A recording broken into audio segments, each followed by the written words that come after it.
Hey everyone, and welcome back to the Finance Capital. I'm your host Raj, and I'm so pumped today's episode because we're talking about something that honestly doesn't get talked about enough. Banking basics. That's right, we're getting into Banking 101. Everything you need to know from opening an account to which apps to use and how to avoid those sneaky little fees that drain your money without you realizing.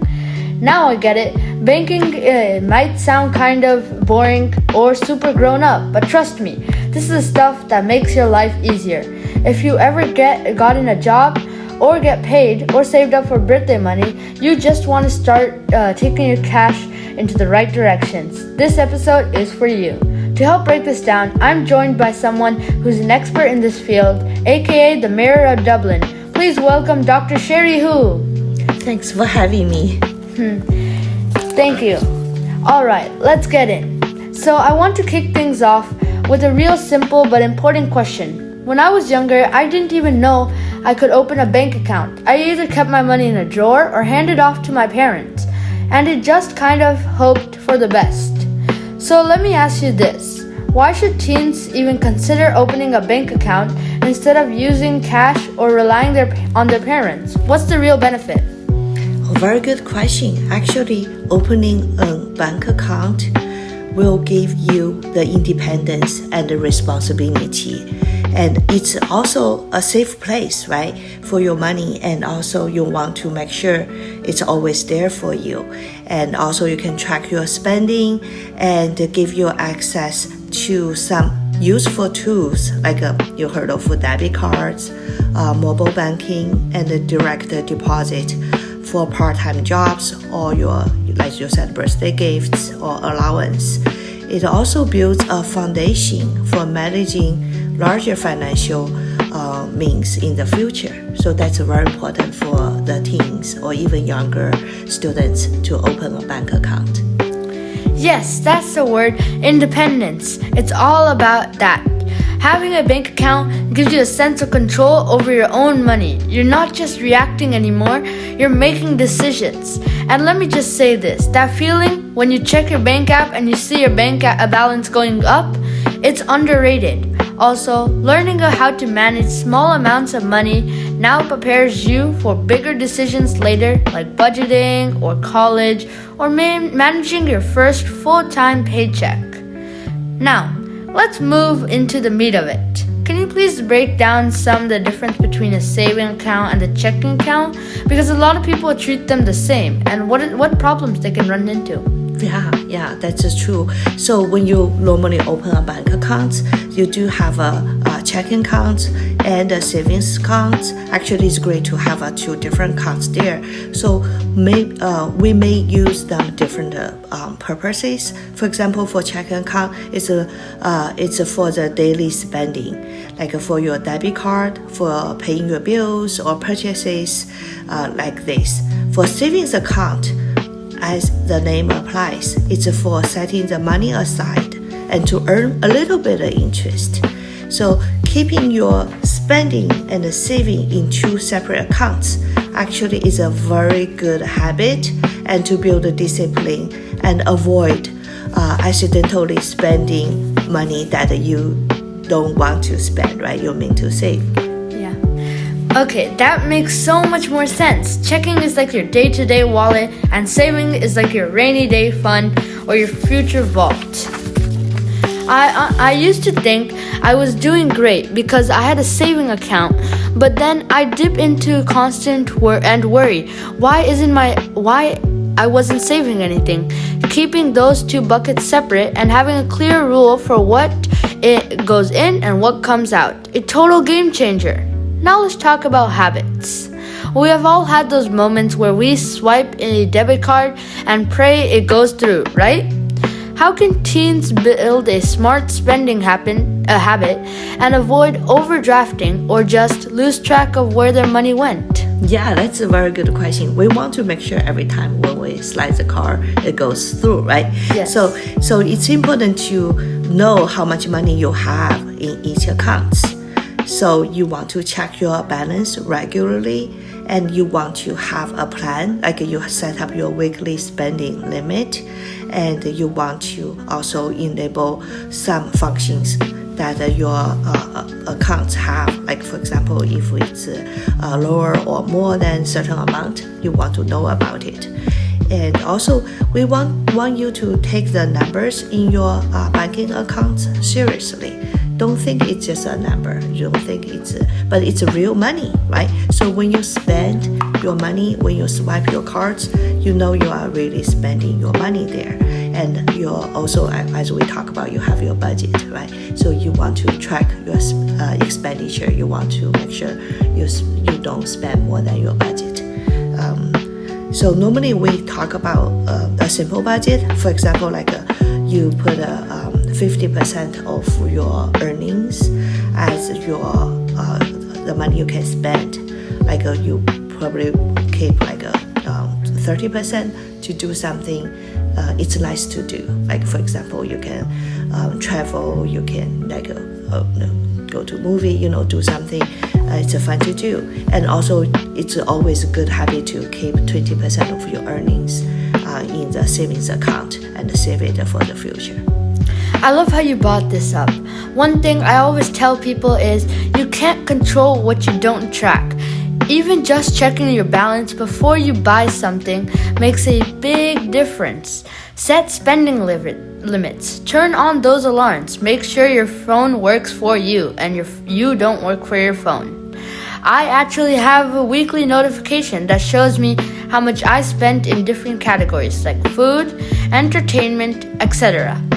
It's like a mini reality check every Friday. Speaking of apps, there are so many money apps out there right now. What are some specific features should teens be using in these apps to really manage their money well? That's such a great questions, because we do want to make sure we do things right at this current age, so you can set yourself very good habits and foundation for the future. So looking at the different tools you talk about, there's spending trackers, alerts, and auto transfer features that you can transfer the money from your checking to your savings account. So those apps, they mean to do what you set up them to do, right? For example, we talk about you want to save 20% of your earnings, so you can do auto transfer of 20% of the amount of your earnings automatically to your savings account, so you don't have to think about it. It's just automatically doing this for you. So those are the things we talk about. Yes, and yes. I think of these tools like training wheels. They help you stay balanced while you're learning. I especially love when the apps let you set saving goals like a new laptop or college fund, and then show you your progress over time. This visual is motivation, is super powerful, and don't sleep on the ability to categorize your spending. You might think you're being careful until you realize you spent $60 on fast food in a week. Be there, done that. Now let's get into some of the things that nobody likes to deal with. Fees. I remember that sometimes my parents would get charged with a fee for withdrawing cash, and I didn't even know of what a out-of-network ATM was. Can you please explain the common fees teens should look out for when they're trying to avoid them? Oh, of course, yeah. So like ATM fees, right? If you take the money from the ATM machine outside of your bank's network, they will charge a fee. And also we talk about some banks, they do charge you monthly maintenance fees if you do not meet certain criteria. For example, they have a minimum amount of money you have in your bank accounts. So those are things you need to be aware, because even it's $3, $5, $20, they can just take your savings away slowly and gradually. So we want to watch for those things. So you can actually avoid those kind of fees by choosing a teen-friendly accounts, using the in-network ATMs, and also make sure you meet the minimum balance, and check your accounts regularly. So when you see the charges there, you want to ask to say what happened, and then normally when you ask them to waive your fees, whatever happened you didn't aware, they would do it for you for the first time. Right? It's like those little charges added up so fast. $3 here, $4 here, and suddenly you're down $20 with nothing to show for it. Choosing the right bank, especially the one with big ATM networks or no minimum balance requirements, is so important. It's like shopping for a phone plan. You want to know what's free, what costs extra, and how to avoid surprises. Alright, let's shift gears. A lot of teens use peer-to-peer payments like Venmo, Cash App, or Apple Pay. And while they're super convenient, they're also a big risk if you're not careful. What are some of the safety tips and red flags teens should watch out for when using these apps? Yeah, of course, right? It's so convenient to use Venmo or this Cash apps right nowadays, and I use that all the time. Just need to double check. For example, when you use Venmo or other payment methods, you want to double check the names of the person. Sometimes they just give you a phone number. They may give you some numbers by mistake, so you want to check the names, match the phone number. You want to make sure that's the right person, and also be careful when you put in the amount. You can put one more digit there and make the total amount 10 times more than you wanted to pay, right? So all those details, you want to make sure you do not make those kind of mistakes. That's so real. One wrong username, one scammy message, and boom, your money is gone. I always tell people, treat those apps like cash. If you wouldn't hand someone $20 in person without knowing them, don't do it digitally either. And seriously, double check the name before you send it. 1 second of caution can save you a lot of stress down the road. Now, something that gets more popular is digital banking. Banks are now fully online, no physical branches. What are the pros and cons of these digital banking for someone who's just opening their first account? Yeah, so we actually found more and more people use digital banks nowadays. I think normally they offer lower cost and possibly higher interest rates for you, and also sometimes because they are digital banking, so they have some very convenient features when you use online. So those are the pros, and we should also look at the cons, right? Cons, for example, they do not have a physical branches, and when you have questions, it might be harder to find a real person to help you out. So those are the things you need to watch out, and also make sure this digital banking is a solid banks have their credibility, right? Make sure they are FDIC insured. Make sure they have a good reputation. Exactly. No monthly fees is a big one. And if you're under 18, some banks offer joint accounts with parents or guardians, which is a great way to ease into finance. And I'm so glad you mentioned that. Digital bankings can be amazing. They're so fast and convenient, and there's often fewer fees. But if you have to make sure they have good customer service, and you're thankful for the comfortable negative things you own, I always say the best bank is the one that supports your style of learning and spending. So let's say someone is listening and is ready to open their first account. Awesome. What should they look for in a bank or a credit union, and what's the teen-friendly features they should watch out for? Yeah, I think they can look into either bank or credit union, but the things they want to make sure is that there's no fees. I think you can find a place no fees and easy to use apps, because today, everybody, especially teens, students, they love to use their apps to make payments or do business with the banks. So make sure you have these very good apps you can use. And I want to make sure, some banks actually have special tools for the customers. Like for example, we talk about budgeting, we talk about financial planning, and especially some banks offer for the financial education. So since the teens, as most of the people actually they do want to learn, they want to improve, so be more financial wise, and those are the things they can keep in mind when they look for a place to open their first account. That's right. Parents and guardians sometimes want to see an overview over their kids, and that's why a joint account will be really beneficial. And also, there's extremely important to look out for those monthly fees because they can catch you later down the road. Also, if an app or a bank offers free financial education, take advantage of it. Even 5-minute videos can teach you something that'll stick with you forever. Now let's zoom out a little.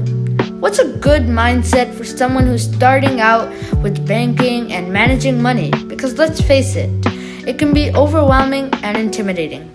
Yeah, of course, right? So one thing we want to make sure you understand is the money is just a tool, and they give you choice and freedom and then to meet your needs, right?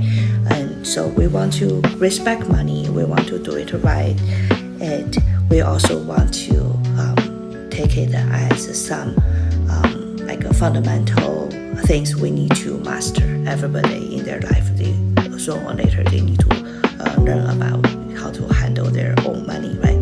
So that's very important. Another thing I think very important to the two teens to understand is when they spend money, they want to think about, these are really what they need or what they want.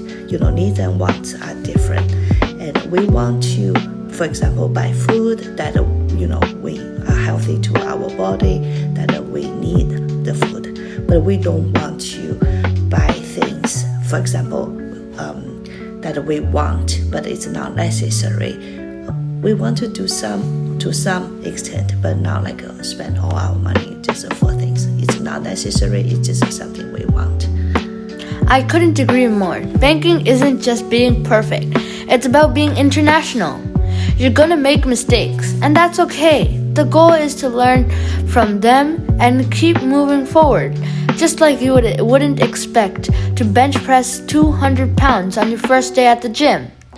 You shouldn't expect to be the finance expert right away, and that's okay. You should learn and give yourself grace by keep showing up.